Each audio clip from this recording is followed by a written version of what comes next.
Welcome to Generations, a show which helps people 50 and better lead happy, healthy, and productive lives. Here's today's moderator, Jeff DeZeller. Hello, and welcome to the show. My name is Jeff DeZeller. I'd like to introduce my co-host today, Nadia Giordana. Hello, Nadia. Hello, I'm happy to be your sidekick here today.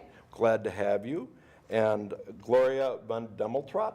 Hi, Jeff. I'm happy to be here. This should be an interesting day. Well, it should be, Gloria. Thank you.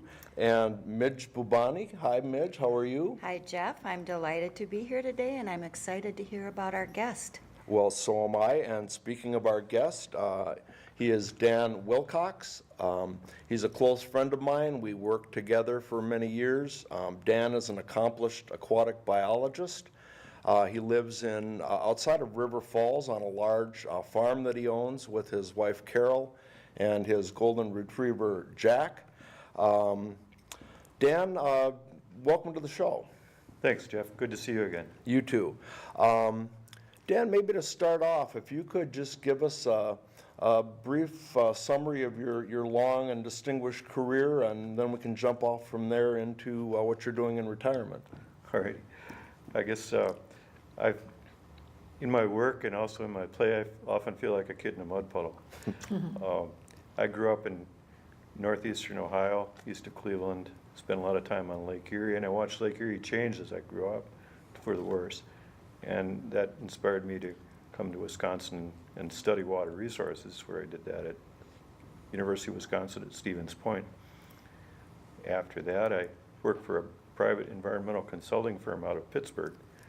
And we worked all over the country on the Great Lakes and the Ohio River. And we set up a laboratory in Stillwater, Minnesota, and we did work looking at the effects of power plants on the St. Croix, Minnesota, and Mississippi rivers. So I enjoyed that work. It was hectic, learned a lot. And after that, I went to work for the U.S. Army Corps of Engineers down in Savannah, Georgia. And I did a lot of work on the big floodplain rivers down there.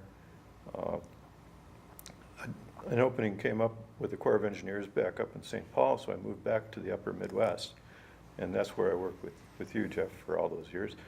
So we did a lot of work on operating, maintaining the navigation system on the upper Mississippi River, on the environmental management program for the upper Mississippi River system, which is both the long-term resource monitoring of conditions in the river and also a series of habitat restoration projects.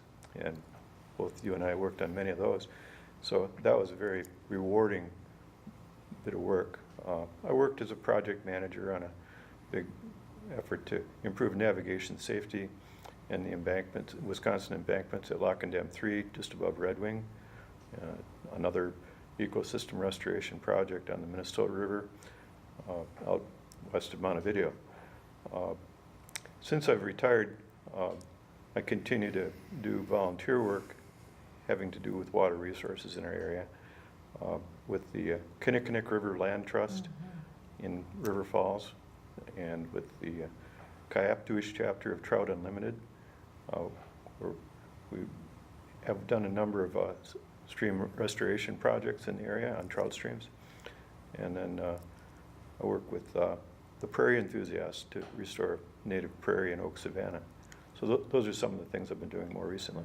So it's safe to say that you have a lot of areas of interest within this. Is it conservationist? Would you call it that? I'm remembering one of the first things you said about Lake Erie and how that had an effect on you as a child. I remember as a child hearing about Lake Erie and what was going on, and that certainly had an effect on me. So that was one of the first things, and so you've done a lot of things since then too. Mm-hmm.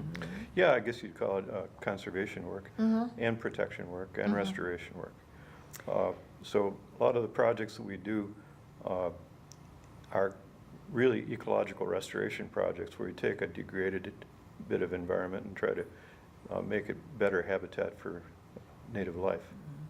Could you tell us a little bit more about the Kinnickinnick River? That's fascinating to me, and I'm wondering how you go about restoring or dealing with the river that may be in trouble in some way. Mhm. Yeah, the Kinnickinnic River is really a jewel of a river. It runs for 20-some miles through western Wisconsin and flows into the St. Croix to the west of River Falls. It flows right through downtown River Falls. It's a spring-fed, groundwater-fed trout stream with cool, clean water, and we hope to keep it that way.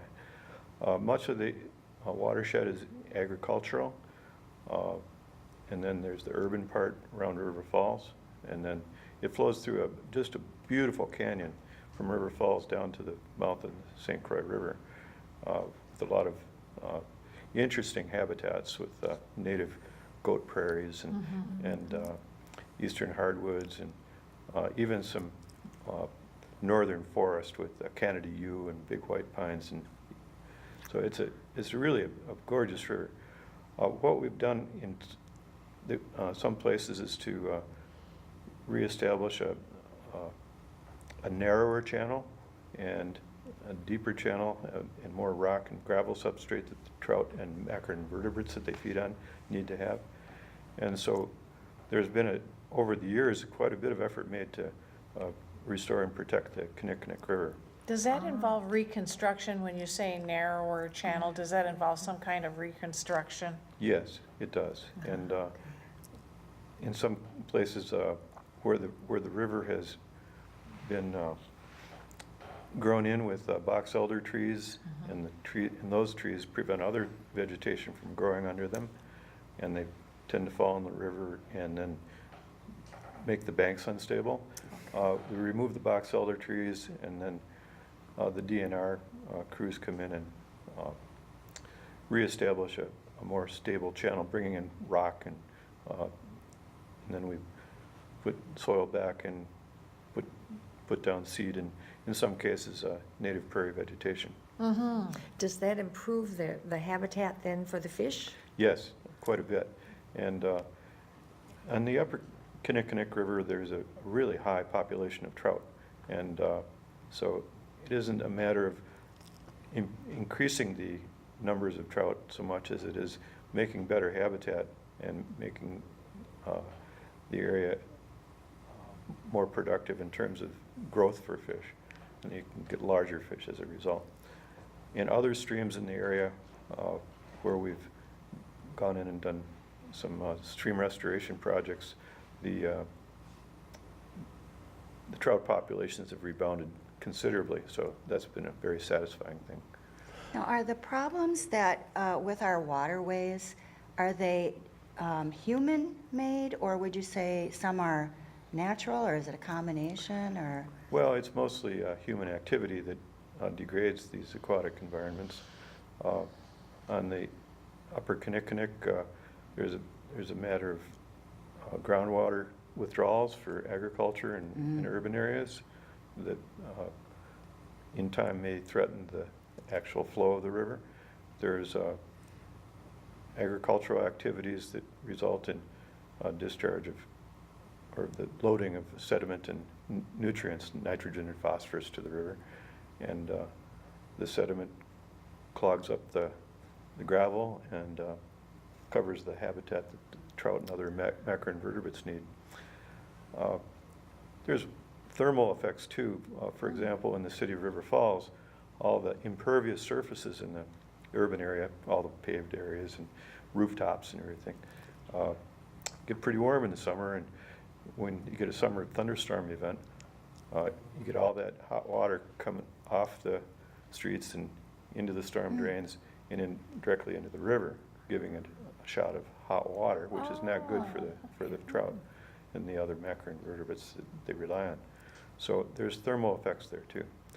Now, in the city of River Falls, there are 2 hydropower dams that were built long ago. The city of River Falls is there because of the falls of the Kinnickinnic River going right through there. The early settlers saw the hydropower potential and built a whole series of dams and mills, and there's currently 2 left that are hydropower dams. They don't generate a whole lot of electricity, but some. And now the city is doing a river corridor planning process, looking to see what they want to have along the river in the future. And we've been advocating that the city could do well by removing those dams and restoring a whole series of rapids and 2 big waterfalls within town. It'll be a big So draw for put the people. falls back in River Falls. That's right. That's being done in other parts of the country too, isn't it? Where they're removing dams on some of these smaller rivers and restoring. Is that correct? Is that being done in other parts of the country too? Yes, many places around the country. Dams that aren't really paying for themselves anymore really should come out. And that restores, for example, the Elway Dam out in Washington State, they're restoring a salmon run. Now, Wisconsin is among the top states in the country for removing dams. And so there have been quite a few of them removed. There were 6 dams removed off the Baraboo River near the city of Baraboo. And now that fishery there has been restored. In Minnesota, along the Red River of the North, there's been a number of dams removed, or else big bypass rapids like have been constructed over them to allow fish to migrate again up that river system.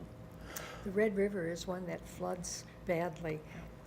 How is that affected by the changes that were made or are being made?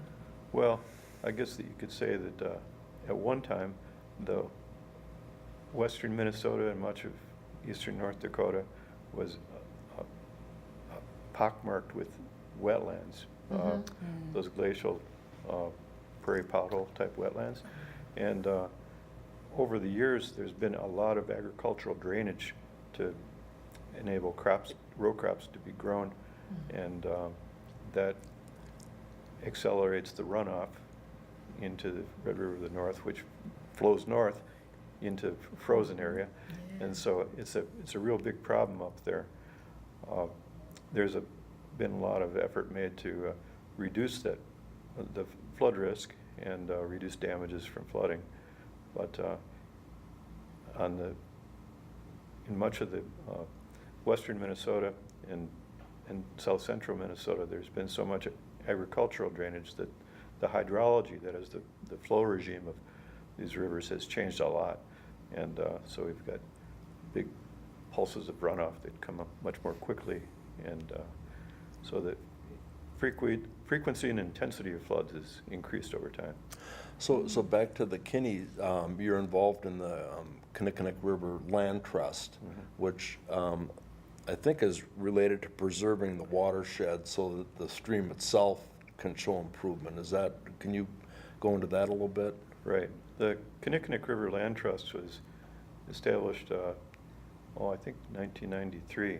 I was one of the founding directors on the board. And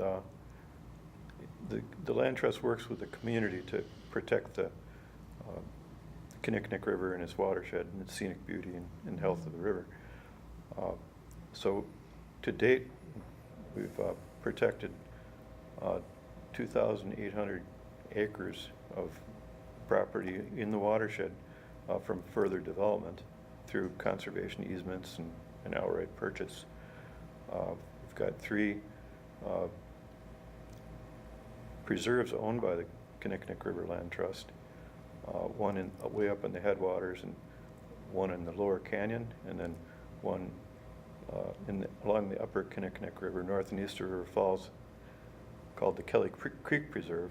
I work as the steward of that preserve, and there we've got 70 acres, and we've restored prairie and oak savanna there.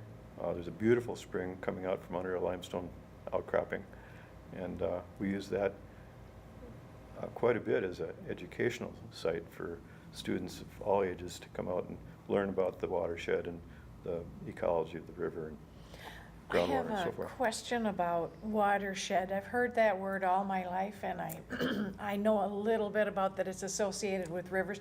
It's a simple thing, but what exactly is the watershed? Where is that? Okay, the British have a different term for it. They call them catchments. Oh. So if you think of it, like here's the height of land around here, and this is the catchment, and then the river flows out the bottom. And so the watershed is that area that drains to one point. And so the Kinnickinnick River watershed starts up near Hammond, Wisconsin, and goes all the way down to the St. Croix River. So in this area here, we're in the upper Mississippi River Basin, and a basin is a watershed too, which is a huge one. Does it work as a filtration system to the watershed to Well, keep the water Yeah, cleaner, or no? as far as the filtering, what happens when water comes out of the sky, and whether it be snow or rain or sleet, and it'll land, and it can be intercepted by vegetation, and it can, but also drop onto the soil and infiltrate the soil and make its way down into the groundwater. And the groundwater also tends to flow in the direction of downstream or downhill, usually toward rivers and lakes. And what really does filter the water is the vegetation and the soil.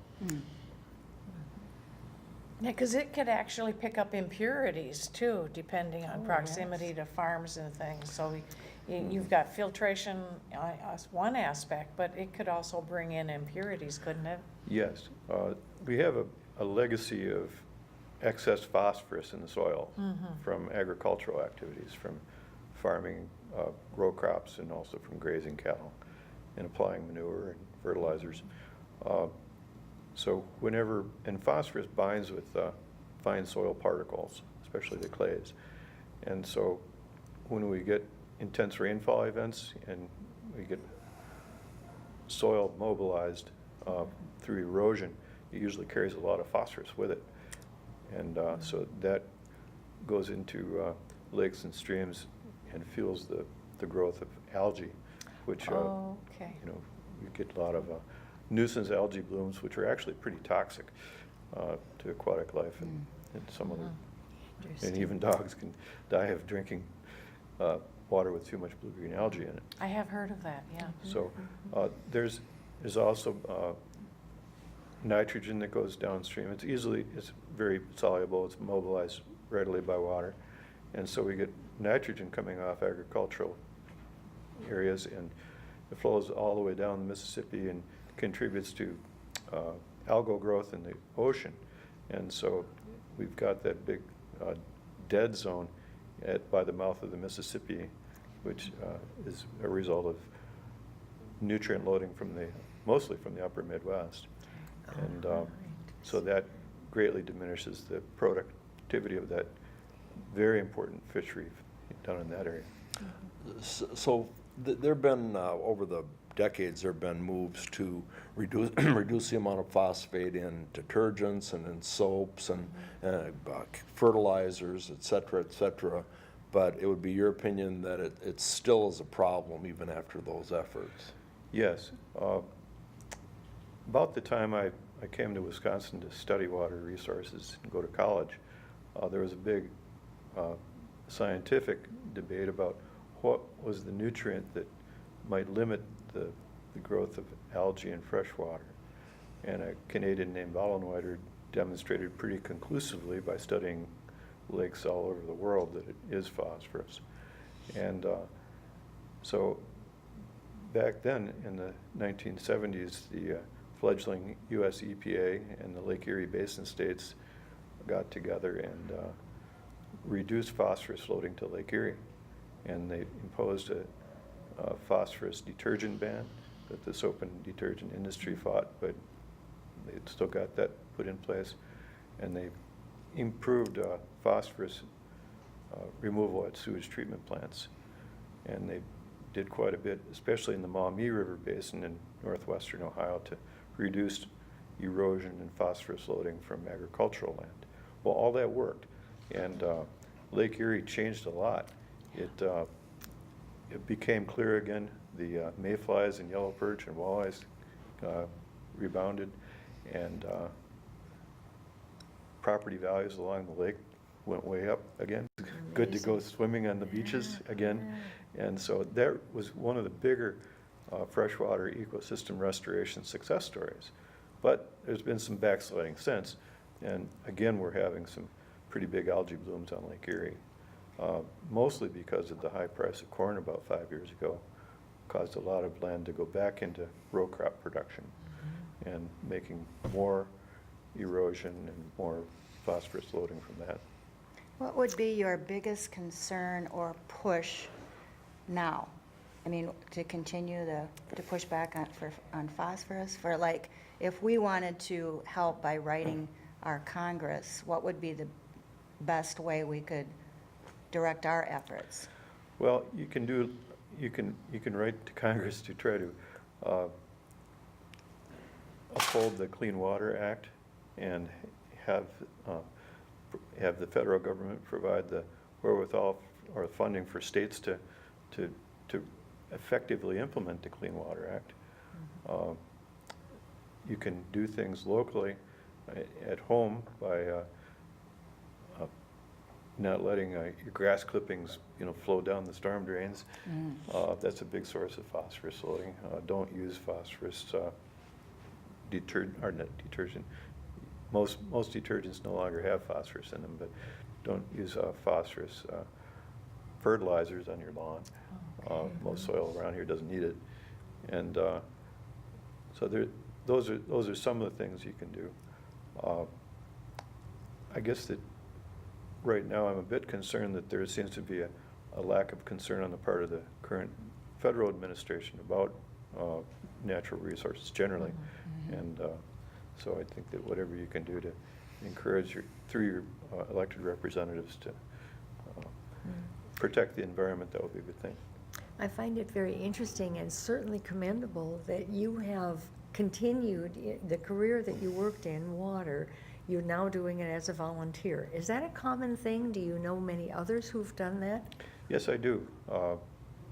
One of my good friends, Kent Johnson, works for the Metropolitan Council Environmental Services, and he's a member of the Kinnickinnick River Land Trust. He's a board member, and he's also with the Trout Unlimited Kayak chapter in our area. And so Kent started monitoring the Kinnickinnick River temperature back in 1992, and he continues it to this day. He still does it. He still does that, and so he was instrumental in working with the city of River Falls to establish one of the best stormwater management ordinances in the state. And so my hat's off to Kent for all his dedication and good work at that. And he's still working water quality professional. So when environmental objectives that have been achieved for a body of water or being approached or what have you, where it's getting better, that's not necessarily self-sustaining, is it? Does effort still need to be put into maintaining those resources, or do they just keep going along after they're better? Well, things change all the time. There are maintenance things to do.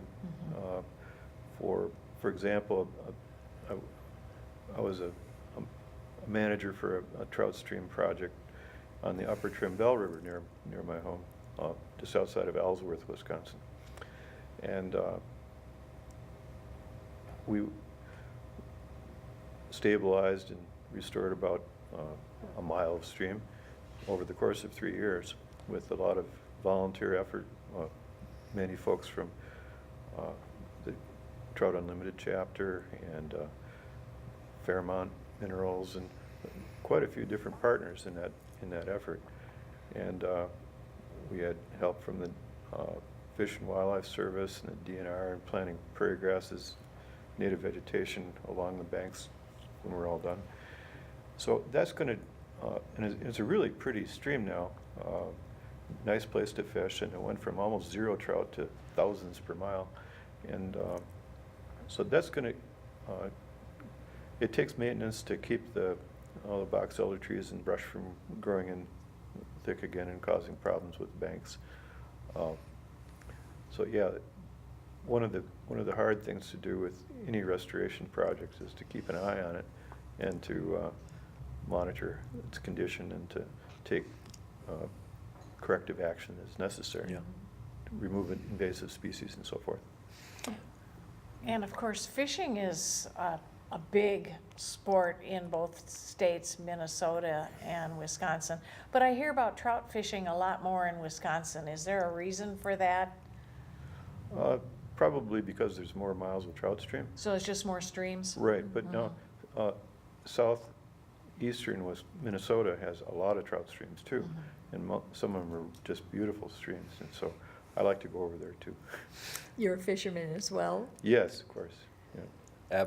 Avid fisherman. Yeah, wonderful. One thing I did want to touch on, Dan, you own a beautiful farm. I've been there several times. It's just a magnificent piece of property, and I know you've done some work yourself to preserve and conserve and restore, I think those were the 3 words, that property. Can you maybe touch on some of what you've done there to just improve the benefit of your own property, and then also maybe just mention for the audience's interest what you've done with that to keep it nice in perpetuity? Oh, okay. Yeah, Carol and I bought that land, around 30 years ago. Oh, no, more than that, 35 years ago. And then we were able to buy some adjoining property, and we now have 85 acres there, of which 50 is hardwood woods or forest, and about 30 is now planted prairie. It was agricultural land. And in 1999, we burned it and then planted native prairie grasses and forbs or flowers. And since then, we've maintained that prairie area by burning it every few years. And one day we hope to burn it again with the help of a bunch of friends and some good equipment. I do work in the woods to improve wildlife habitat, and I get logs out and have them sawn up into lumber, and I make furniture. But we like the area a lot, and so we decided to preserve it in perpetuity to keep it from being further developed. And so we donated a conservation easement to the West Wisconsin Land Trust, which is a land trust that operates all over the western part of the state of Wisconsin. So that means that while we own it, we can't, put a whole bunch of houses on it. And whoever buys it from us, or whoever has it after we're gone, will maintain it in its preserved condition. Wonderful. Well, on that note, we're just about out of time. I'd like to thank you, Dan, for joining us. It's been very, very informative, and we'll see you all next time.